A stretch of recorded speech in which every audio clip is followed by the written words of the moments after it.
Welcome to Fortune Tech Debate, where we discuss the issues of the day in 2 minutes. Today we're talking about Nintendo's new Switch Lite, which is a handheld, more portable version of their Switch console, and whether or not it will be a success for the company. Robert, what do you think?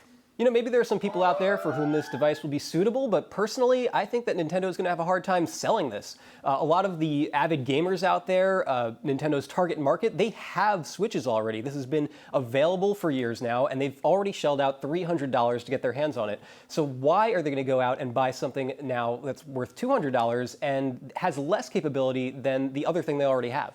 You know, it's a good point that you make. The Switch has sold very well, but I think this will attract more the family market, younger players that haven't actually sold into that $300 price point yet. I think this is when they'll say, yes, I want to buy in. And you also have the hardcore gamer market, which the Switch has done well with, and that is absolutely a market that will say, if I want this specific experience, I will totally shell out $200 to get that. Here's the thing, though. The world has shifted. It has moved on. Everybody now has smartphones. Everybody is playing free-to-play games. There's the Fortnite craze that's been happening.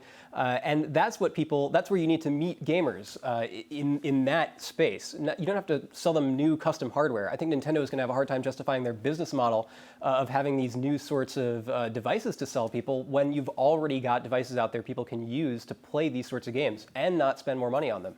Sure, yeah, phones are the most pervasive product out there at this point, but you can play Fortnite on the Switch and you'll probably be able to play it better. It's more powerful and you won't have to worry about your phone dying in the middle of the day. Sometimes people don't want to rely on their phone for gaming, which is totally valid. Ultimately, Nintendo needs a product that's going to shift its sales into high gear, and this isn't the one that's going to do it. Like you said, it's $200. They need a product that's going to be totally different from what they have now. The Switch is out there, and that has been successful, but this is just a stopgap measure for them to get their revenue up. They really need some new breakout product if they're going to keep succeeding. I disagree. The Switch has been super successful, and they've had so much success with handhelds in the past. But that's all the time we have for today. Come to fortune.com for more tech debate.